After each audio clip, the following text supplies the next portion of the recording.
I'm talking about something that I don't even know how you feel but I'm just trying to help you out. So definitely, I do not do these videos to beat you over the head or nothing. So I'm just saying, everybody's got a sin nature, and when you die, I love you and I want to see you go to a better place. When you stand before God, I want to see you prepared, but you know, you gotta want it for you. I'm just trying to help you out. So, it is what it is. I don't beat people over the head with nothing, man. Trust me, it's not my style. But anyways, that's grace. Grace, like I said, is just a gift that we don't deserve. And people give. I mean, if let's say, that's grace, and mercy is, you know, grace. I don't have to use it. I don't have to give an example, do I? I mean, grace is just, um,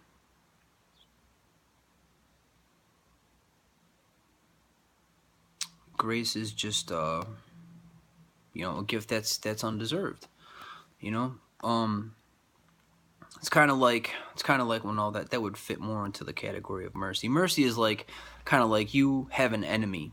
Let's just say, I don't know, and that enemy, you have them, like, let's say there's somebody that's been giving you a really hard time, and you have every opportunity to just blow them out of the water. You can do it in 2 seconds. You could just sit there and just make them look like a fool and leave them dumbstruck for a long, long time. Would you really do that to somebody if you had the opportunity to? A lot of people would. But you know what? A lot of people are wrong for doing that. If somebody is giving you a hard time and you have an opportunity to out that person or to make that person feel stupid, if that person's going to feel stupid, let them mess up on their own. Never, ever, ever, ever, ever go out of your way for revenge. Never, ever, ever, ever, ever go out of your way to corrupt somebody or to out somebody or to make them, look bad or feel bad. That's horrible. And if you do that, shame on you. If I do that, shame on me. If anybody does that, shame on them. That's horrible. If that person, is doing something wrong, it'll catch up to them eventually. But never, ever, ever go, never, ever, ever shame somebody. It's not your business to shame anybody. It's not my business. It's no one's business. Let that person, just, I'm not saying let that person get away with mistreating you.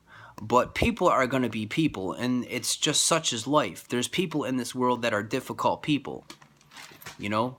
Um, I'm not sitting here trying to be so nonchalant about it, but the world is filled with people who are trying to get back at one another, and how's it working out?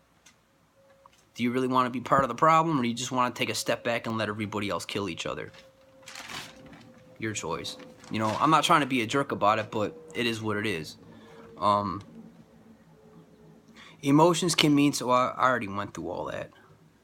Emotions could be manipulated, like I was saying yesterday. Somebody showing up at your door saying, "Hey, I'll give you everything you want," and then all of a sudden you go to sleep, you wake up and find out they're a liar. 1 minute you're up, the next minute you're down. Those are emotions. I just said that a little bit.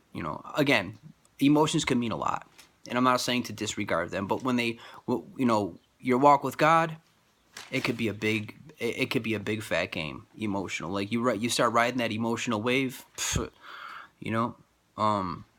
Like the word of God gave us his word for a reason, because he knows that emotions will, try to move us from one place to the other. But the word of God is steady. Sometimes it's hard to stand on that because I know emotions are powerful. Definitely. I'm not going to sit here and, I'm not one of these people who's going to sit here and tell somebody, I'm a human. I know. Trust me. A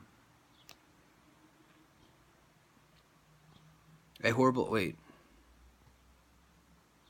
Okay, I already give you, I went on to give you an example.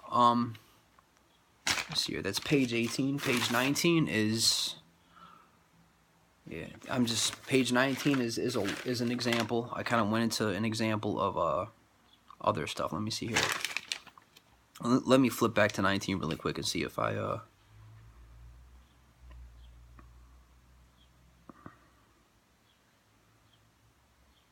okay.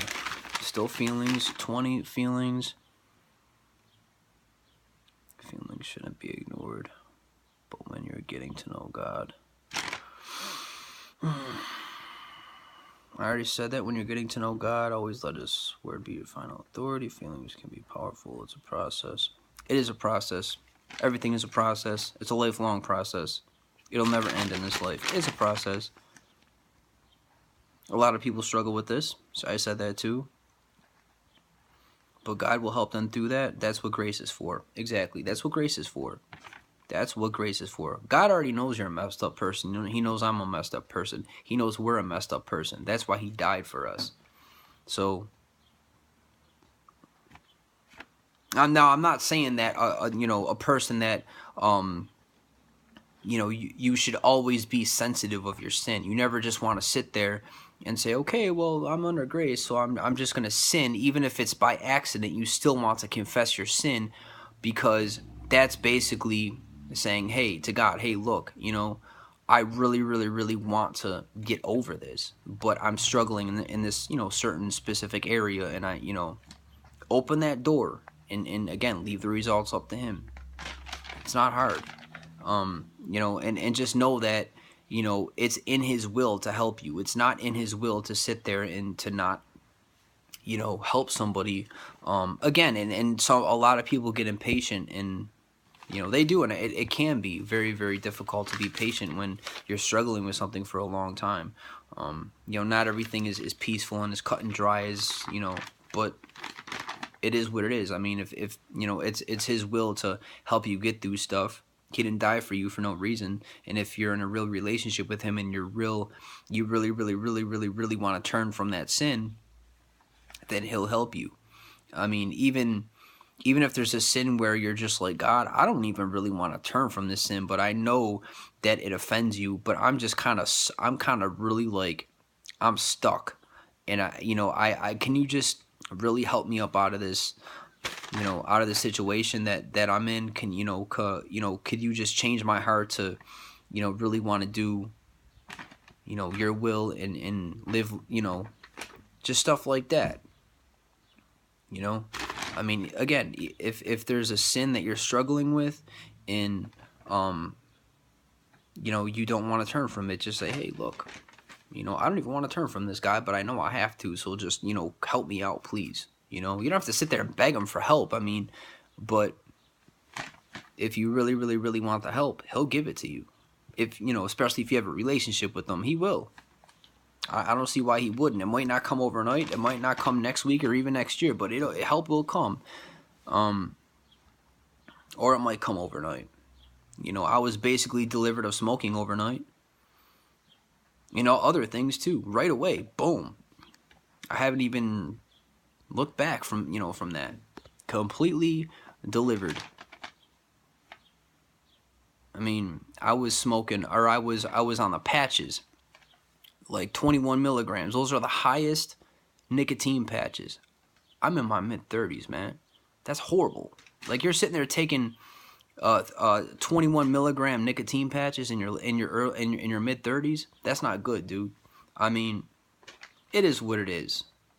I mean, I don't think it really means, I don't think it really has to do with age, but hey, either way, I was addicted, and those patches were working for a minute, but eventually, those patches, they weren't cutting it anymore. I was getting to the point where, hey, I had to take the patches off, and I started smoking again, man. There was no way I was quitting. I was hooked. So I don't know what you're into, those little vapey things that people like to run around with the little chocolate vapes and the little mint and the orange and the apple. It's all fun and games, but eventually you're going to start smoking cigarettes. You will.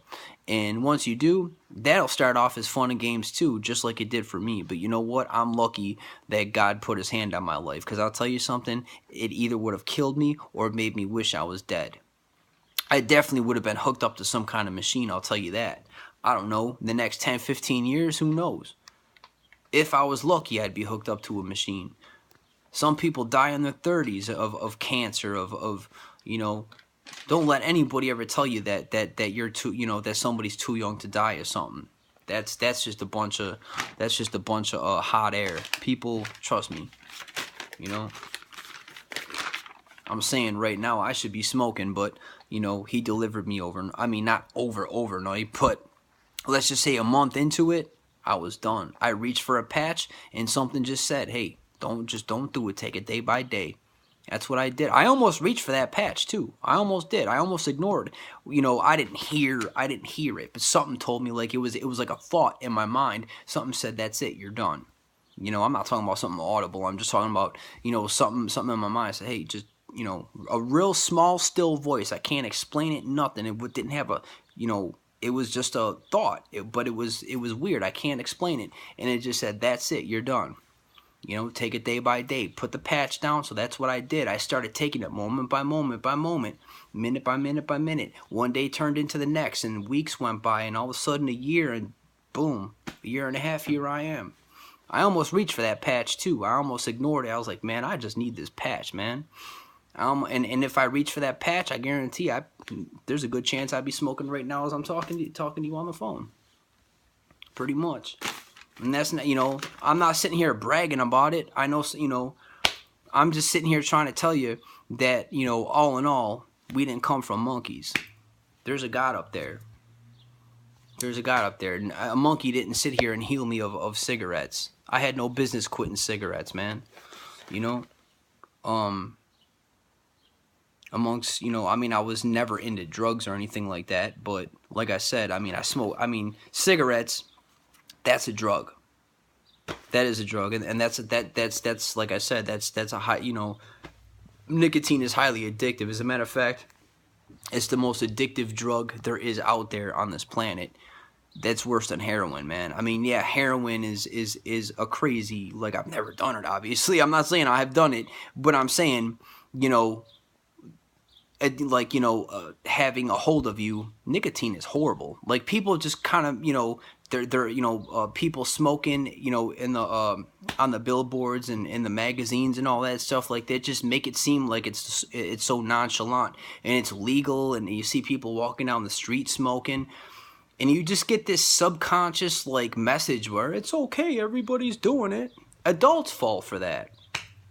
If it's all around you, then there, and you see it enough times, you kind of conform to it. To you, it seems like it's okay. Well, it's all around me, and it's been around me for years, so it must be okay.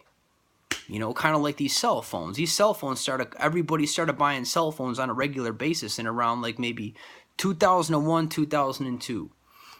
Before that, it was pagers, man.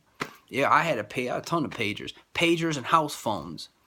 But it's been such a long time. Cell phones are everywhere.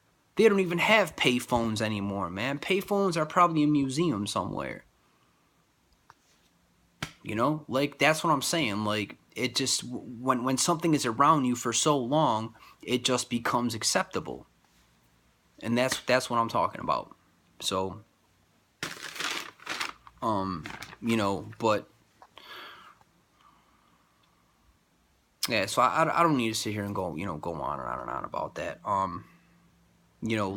So when, you see people smoking, and it's just like, it becomes acceptable, but it's not acceptable. It kills you, and, it's horrible. And I'm comparing that to heroin because as far as like how addictive it is, and I heard that from someone else. I don't know if that someone else was doing some weird stuff. I don't even know. But you can just look it up on the internet. Look it up on the internet and Google it yourself. Nicotine, there's not one drug out there that is more addictive or more addicting than nicotine is. Nicotine is crazy. So, when people say I don't do drugs, but they're sitting there smoking a cigarette, that's not true. Kind of like when somebody says drugs and alcohol. Drugs and alcohol. Alcohol is a drug. It's a drug. I never understood the whole drugs and alcohol thing. Kind of like alcohol is not a drug. Like, that's just society. Just like, I don't know. We just have a weird way of phrasing stuff.